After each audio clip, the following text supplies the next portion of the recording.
Hello दोस्तों, नमस्कार। आपका अपना यूट्यूब चैनल गुरुकुल जी के जीएस में आप सभी का स्वागत है। तो आज हम लोग पढ़ने वाले हैं बिहार सामान्य ज्ञान के बारे में। तो आज हम लोग टॉप 100 प्रश्न देखेंगे, जिसमें जो यह प्रश्न हम लोग देखने वाले हैं वो एग्जाम में हर बार इसी तरह से आपसे प्रश्न पूछा जाता है। तो आप किसी भी वनडे एग्जाम की तैयारी करते हैं तो चैनल को सब्सक्राइब कर लीजिए, ताकि जो भी नया वीडियो आए वो आपको आसानी से मिलता रहे। तो चलिए वीडियो को शुरू करते हैं। बिहार भारत का एक प्रशासनिक राज्य है जिसकी राजधानी पटना है। ये आप सभी को पता होगा, बिहार की राजधानी पटना है। अब बिहार के चौहद्दी के बारे में हम लोग देख लेते हैं। बिहार के उत्तर में नेपाल, पूरब में पश्चिम बंगाल और पश्चिम में उत्तर प्रदेश और दक्षिण में झारखंड स्थित है। तो ध्यान में रखिएगा, बिहार के उत्तर में नेपाल है और पश्चिम में उत्तर प्रदेश हो जाएगा और दक्षिण में झारखंड है और पूरब में आपका पश्चिम बंगाल है। ध्यान में रखिएगा। चलिए आगे देखते हैं। बिहार राज्य का कुल क्षेत्रफल कितना है? तो ये हो जाएगा 94,163 वर्ग किलोमीटर है। तो ये प्रश्न कई बार एग्जाम में पूछा है, तो ध्यान में रखिएगा। बिहार राज्य का कुल क्षेत्रफल कितना है? तो 94,163 वर्ग किलोमीटर है। और इससे जुड़े हुए अगला प्रश्न है, क्षेत्रफल की दृष्टि से इसका यानी बिहार में इसका 12वां स्थान है। तो बिहार का क्षेत्रफल की दृष्टि में कैमा स्थान है? तो 12वां स्थान है। तो ध्यान रखिएगा। आगे देखते हैं। बिहार राज्य की राजकीय भाषा हिंदी है। ये प्रश्न देखिए पूछा गया था बिहार बीएड एग्जाम, अभी इस बार जो 2024 में हुआ, इस बार भी ये एग्जाम आया था कि बिहार राज्य की राजकीय भाषा क्या है? तो हिंदी, जबकि उर्दू यहाँ की द्वितीय राजभाषा है। तो पहला राजकीय भाषा बिहार का क्या है? तो हिंदी, और दूसरा में ये हो जाएगा आपका उर्दू है। आगे देखते हैं। बिहार का ऐतिहासिक नाम मगध था। आप लोग सभी को पता होगा बिहार को पहले किस नाम से जाना जाता था? तो बिहार को पहले मगध के नाम से जाना जाता था और इसकी राजधानी पटना है। और पटना को पहले कौन से नाम से जाना जाता था? तो ध्यान में रखिएगा, पटना को पहले पाटलिपुत्र, कुसुमपुर, पुष्पुर और अजीमाबाद के नाम से भी जाना जाता था। तो ये कभी कभी एग्जाम में पूछ लिया जाता है, जैसे दे देगा कि पटना को प्राचीन काल में किस नाम से जाना जाता था। तो जैसे आपको कुसुमपुर ऑप्शन में दे देगा, पाटलिपुत्र दे देगा, इस प्रकार के ऑप्शन दे देगा। तो ध्यान में रखिएगा। चलिए आगे देखते हैं। बिहार का सर्वाधिक जनसंख्या वाला जिला कौन है? तो ये पटना हो जाएगा। सबसे सर्वाधिक यानी कि सबसे बड़ा भी हो जाएगा और सर्वाधिक जनसंख्या वाला पटना हो जाएगा आपका। और बिहार का सबसे कम जनसंख्या वाला जिला कौन है? तो ये शेखपुरा हो जाएगा। अगला प्रश्न है, बिहार का सबसे कम लिंगानुपात वाला जिला कौन है? तो ये मुंगेर हो जाएगा। चलिए आगे देखते हैं। बिहार का सर्वाधिक लिंगानुपात वाला जिला कौन है? तो ये गोपालगंज हो जाएगा। और अगला प्रश्न है, बिहार का सर्वाधिक साक्षरता वाला जिला कौन है? तो ये हो जाएगा आपका रोहतास सही हो जाएगा। और आगे बोल रहा है, बिहार का सबसे कम साक्षरता वाला जिला कौन है? तो ये पूर्णिमा हो जाएगा। इस प्रकार का प्रश्न हर एग्जाम में, जैसे कोई भी बिहार का एग्जाम होता है तो इस प्रकार का एक दो प्रश्न आपसे पूछ लिया जाता है। तो वीडियो को ध्यान से देखिएगा, वन लाइनर क्वेश्चन है। तो चलिए आगे देखते हैं।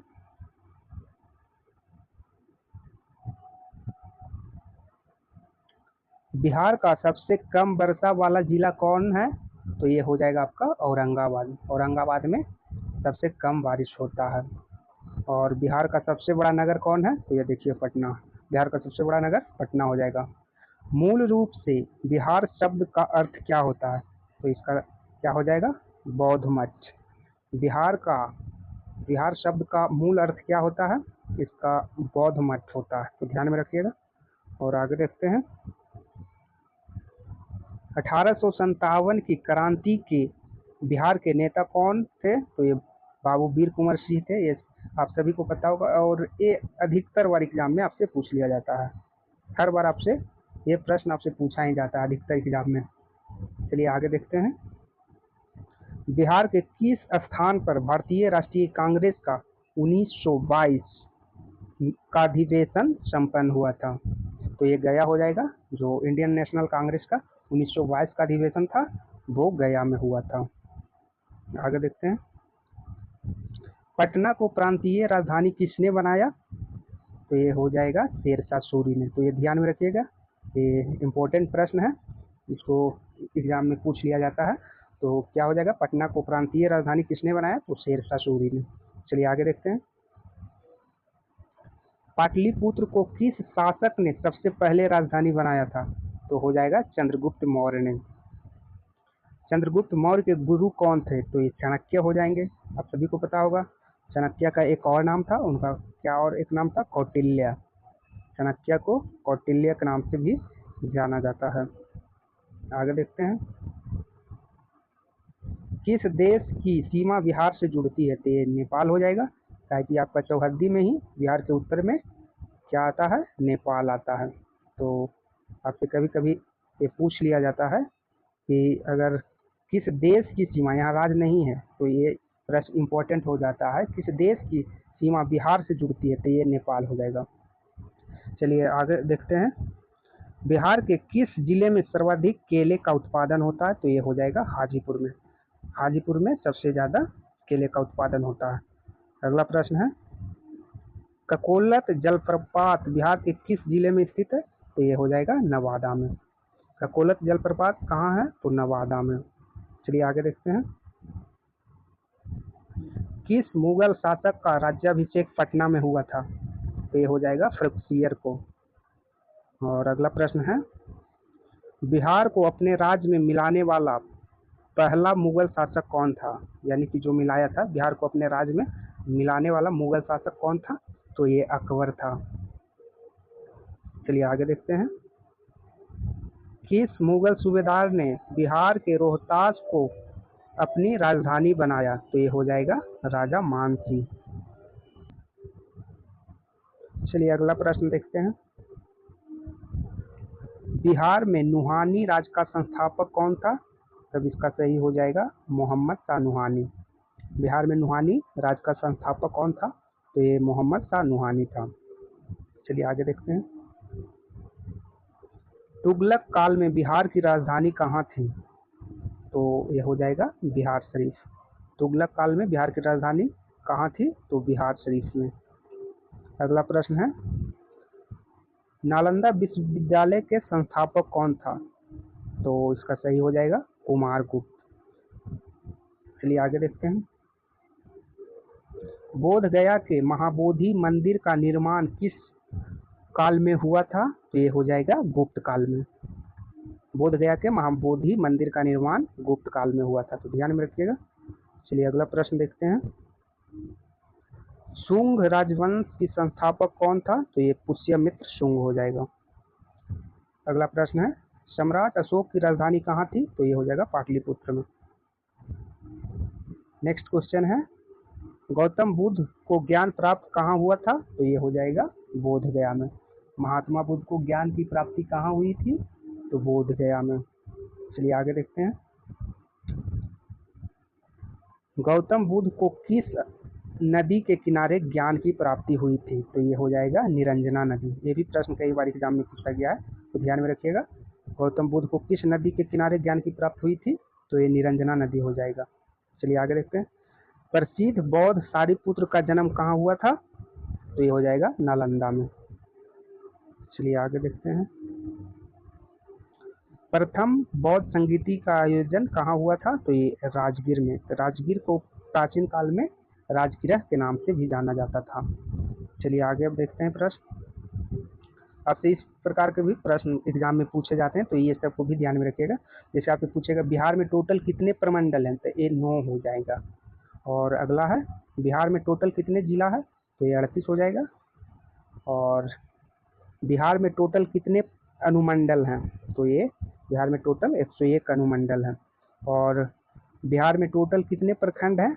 तो ये हो जाएगा 534 प्रखंड है, तो ध्यान में रखिएगा। चलिए आगे देखते हैं, बिहार के प्रथम मुख्यमंत्री कौन थे? तो ये श्री कृष्ण सिंह हो जाएगा। यही थे बिहार के प्रथम मुख्यमंत्री कौन थे? तो श्री कृष्ण सिंह थे। अगला प्रश्न है, बिहार के प्रथम राज्यपाल कौन थे? तो ये हो जाएगा जयराम दास दौलतराम। चलिए आगे देखते हैं, बिहार के किस नदी को शोक कहा जाता है? कोसी नदी को। अगला प्रश्न है, पटना उच्च न्यायालय की स्थापना कब हुई थी? तो ये हो जाएगा 1916 में। पटना उच्च न्यायालय की स्थापना कब हुई थी? तो ये हो जाएगा 1916 में।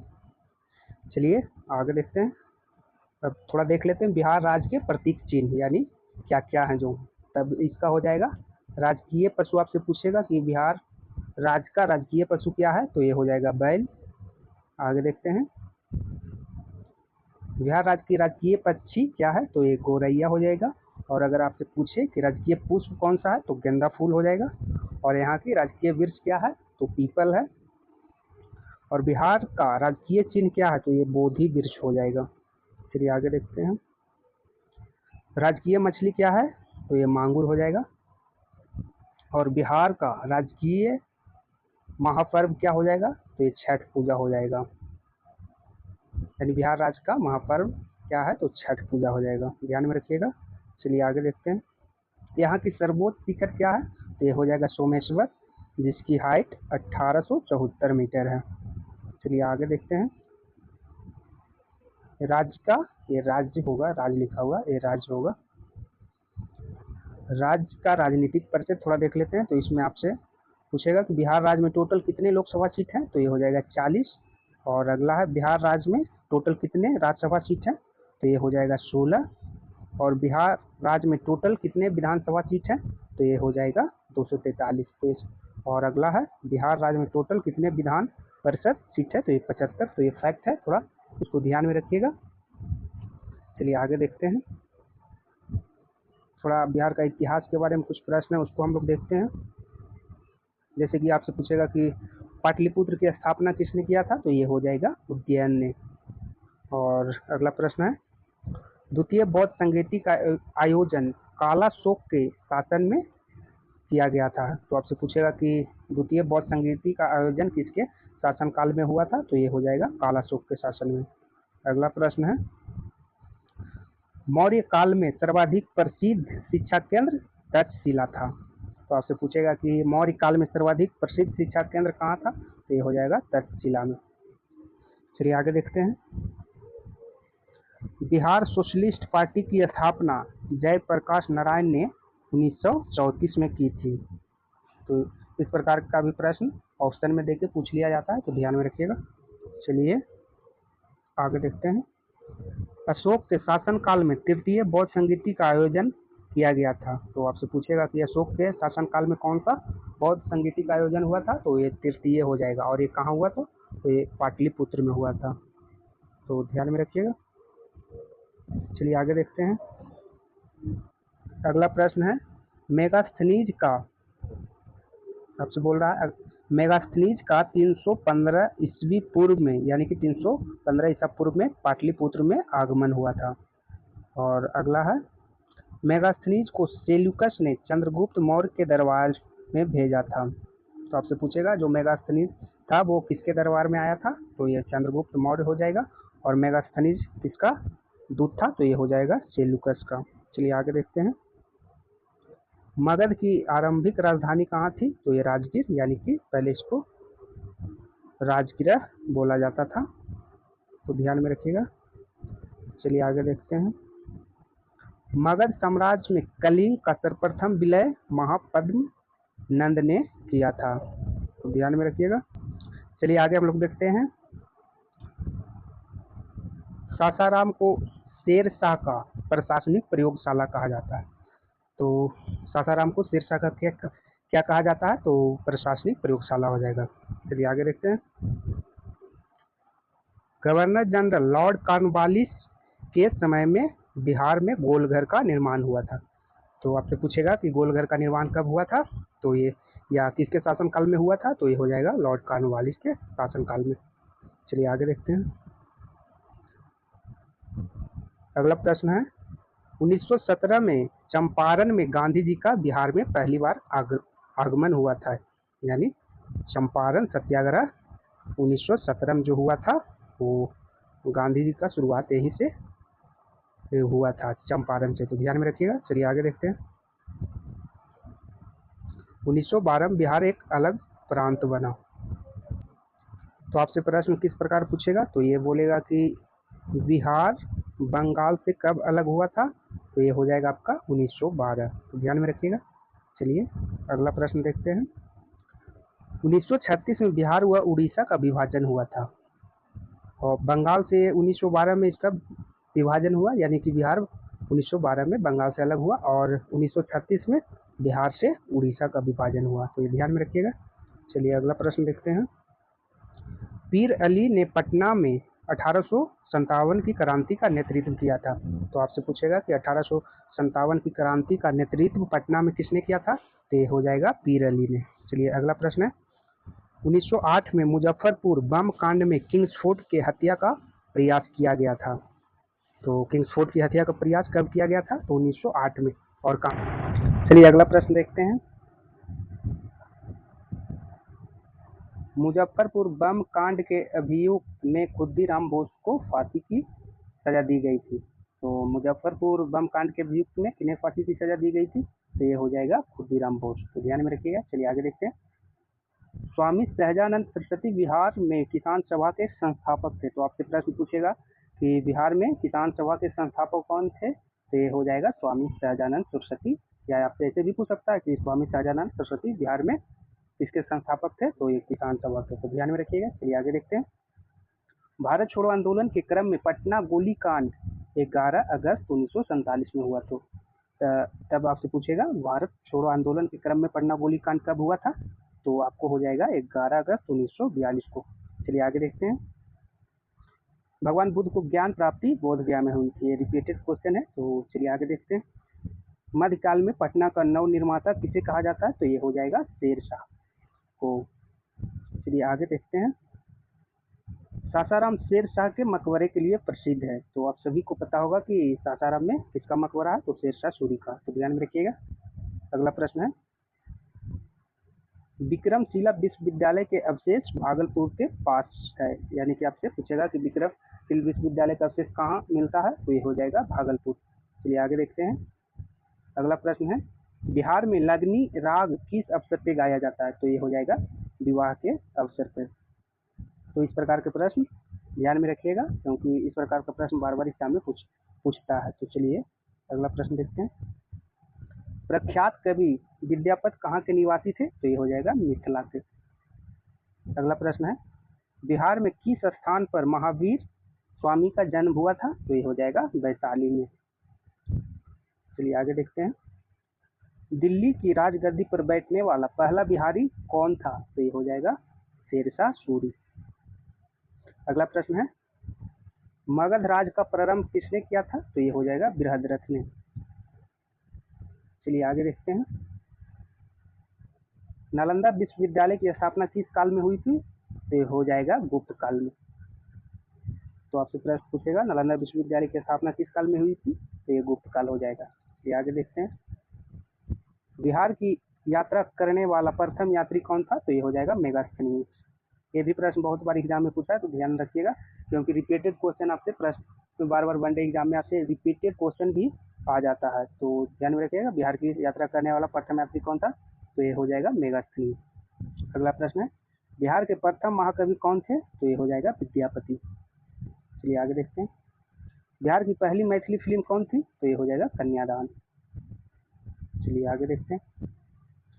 बिहार में कहाँ पर एकमात्र तेल शोधक कारखाना है, तो ये आप सभी को पता होगा बरौनी में। चलिए अगला प्रश्न है। बिहार का सर्वाधिक वर्षा वाला जिला कौन सा है, तो ये किशनगंज हो जाएगा। तो आपसे इस प्रकार से प्रश्न पूछेगा कि बिहार में सबसे अधिक वर्षा कहाँ होती है, तो ये हो जाएगा किशनगंज में। और अगला प्रश्न है। बिहार राज्य का सर्वाधिक गर्म जिला कौन सा, तो ये गया हो जाएगा। अगला प्रश्न है। बिहार की सबसे बड़ी परियोजना कौन सी है, तो ये हो जाएगा गंडक परियोजना। अगला प्रश्न है। सोनपुर नगर किस नदी के तट पर स्थित है, तो ये हो जाएगा गंडक नदी पे। चलिए अगला प्रश्न देखते हैं। बिहार में गया नगर किस नदी के तट पर स्थित है, तो ये हो जाएगा फल्गु नदी पे। अगला प्रश्न है। विश्व का सर्वप्रथम लोकतांत्रिक गणराज्य कौन सा था, तो ये हो जाएगा वज्जी संघ, वैशाली में। इसको लिच्छवी भी कहा जाता था, तो ध्यान में रखिएगा। अगला प्रश्न है। बिहार का विश्व विख्यात पशु मेला कहाँ लगता है, तो ये हो जाएगा सोनपुर में। अगला प्रश्न है। मीर कासिम ने कहाँ बंदूकों एवं तोपों की कारखाना की स्थापना किया था, तो ये हो जाएगा मुंगेर में। चलिए अगला प्रश्न देखते हैं। रॉबर्ट क्लाइव ने किसको बिहार का नायब दीवान नियुक्त किया था, तो ये हो जाएगा सिताब राय को। तो चलिए दोस्तों, हम लोग टॉप 100 प्रश्न देखे हैं ये सभी प्रश्न एग्जाम में बार बार पूछे जाते हैं, इसी प्रकार का प्रश्न आपसे एग्जाम में पूछ लिए जाते हैं। फिर मिलते हैं, फिर हम लोग टॉप 100 प्रश्न लाएंगे, जिसमें हम लोग देखेंगे जो एग्जाम में बार बार प्रश्न आपसे इसी प्रकार से पूछा जाता है। तो वीडियो को लाइक कीजिए और शेयर कीजिए, और चैनल को सब्सक्राइब नहीं किए तो चैनल को सब्सक्राइब कर लीजिए, ताकि जो भी नया वीडियो आए वो आपको आसानी से मिलता रहे। तो फिर मिलते हैं नेक्स्ट वीडियो में, तब तक के लिए धन्यवाद, अपना ख्याल रखिए। ठीक है, फिर मिलते हैं।